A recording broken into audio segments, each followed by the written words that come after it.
How y'all doing today? It's your boy Eat Right Guy. I'm here to make a video response to one of my subscribers. The name is Make Every Effort, and the question was, if possible, could you do a video on positive changes, if any, that you noticed about yourself since going vegan? Example, mood, skin, hair, etc. And so to answer that question, I kind of want to tell y'all a story. It's kind of related to how I became vegan and pretty much the one major change that influenced me to follow this lifestyle. And I might have already told this story before in one of my videos. I can't remember, but I'll just repeat it. And so before I was vegan, I pretty much had a pretty healthy diet. The only type of meat I would eat was eggs, fish, mostly salmon, and chicken breasts. And I still ate like a lot of fruits, a lot of vegetables, beans, whole grains, pretty much just drunk water. So my diet was pretty good. And if you've seen like my previous videos from like a year or two ago, I was in tip-top condition, like very lean, very athletic. I had a lot of energy in the gym. Like I could just work out and work out and work out and not get tired. I would recover really well. And so that wasn't really a problem. The one problem I had was my blood pressure. And I remember going to, at my job, they had this program called Healthy Lives. And this is if you had medical insurance with the hospital that I worked at. And if you met certain criteria, like a normal blood pressure, a normal weight, a blood sugar levels in the normal range, and you maintain that throughout the year, whenever they would check those parameters, you would get a discount every year on your health insurance. And even though I didn't have health insurance, I still participated in that program just to see what my blood pressure was and things like that.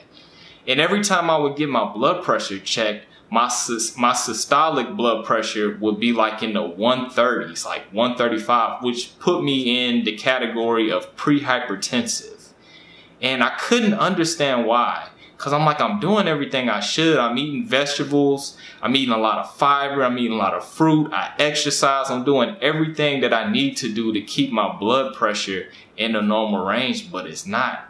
And I don't really have a genetic predisposition for high blood pressure because my mom and my dad don't suffer for it. My grandparents do, but they don't eat the best and they're a little older, and some of them on blood pressure medicines, but like my mom and my dad have normal blood pressure levels. So I'm like, why? Like, what am I doing wrong?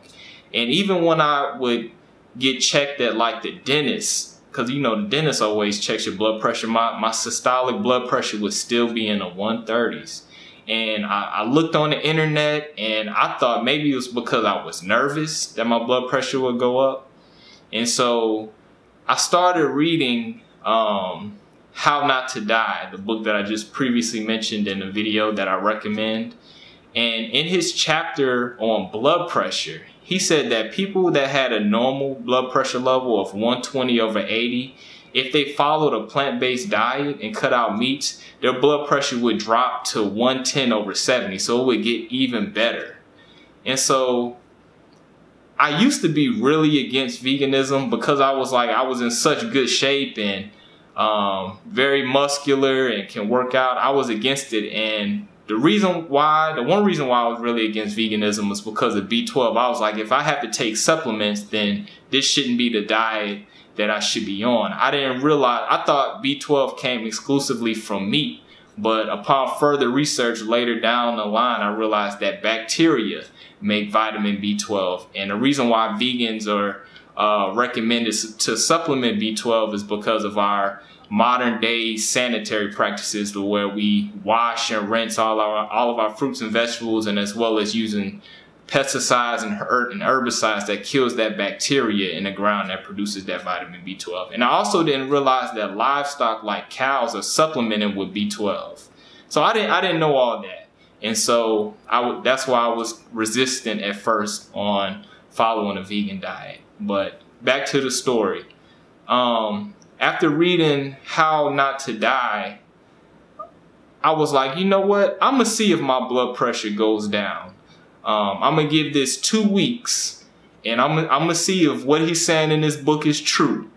I didn't really believe it, so I went 2 weeks on a vegan diet, and I remember it was on a Saturday.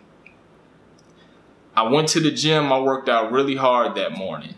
Did a lot of cardio, my heart rate was jumping, and I went straight to Walmart after going to the gym. And Walmart has those blood pressure cuffs, those free blood pressure cuffs in a pharmacy area that you can use. And I was like, you know what, I'm about to see my blood pressure. Now that I came out the gym, my blood pressure is probably through the roof. So put my arm in the blood pressure machine, and the reading that I saw kind of blew my mind. My blood pressure was 107/71. So my systolic blood pressure went from in the 130s to less than 110, what Dr. Greger recommended. And I was shocked, you know what I'm saying? I actually rechecked my blood pressure and I got the same results. And I actually took a picture of it, so I'm gonna put it in the video because I was so surprised. And from that moment on, I went home, I went on Amazon, and I just started downloading books on the vegan diet just so I can further educate myself with it. And what I found was just crazy. I was like, why wasn't I not taught this in school? And I pretty much had to rewire myself and retrain myself on nutrition. And I actually felt bad because I was like, man, all these years I've been telling people to eat meat, thinking that this is healthy, and I've been leading people down the wrong path. And so if you look on my Instagram and you go back, I actually still have my old pictures of when I posted of like my meals with chicken and everything. I thought about deleting them, but I kept them up just so I can be reminded of my journey. And that was part of my past. So my main difference that I noticed going vegan was my blood pressure. Like my energy, my hair. I obviously don't have any hair, so going vegan hasn't affected that. My energy hasn't changed. I always had energy. My mood has been the same. And that's probably because I still ate a pretty healthy diet. I still had a diet high in fresh fruits and vegetables. But from people that I talked to that didn't eat like I ate, that ate like a lot of processed food, a lot of processed meats, and a lot of processed dairy and things like that, when they transitioned to a plant-based diet, they felt like they had a lot more energy. Their digestion got better. They felt better. They weren't getting sick as often. So all those things that you mentioned, I've heard people saying that their skin cleared up if they had a lot of acne. So I think going on a plant-based diet definitely helps with that, especially if your diet was really poor prior to that. But that's just my experience, and I'm gonna continue living this lifestyle. I don't see why I should go back, even though I get a lot of peer pressure, but that's okay. I'm very resilient in the way I choose to live my life. And I hope you got something out of this video. And if you have any experiences that you want to share, you can leave them the comments down at the bottom, or you can email me with questions at eatrightguy@gmail.com. Hope you have a nice day.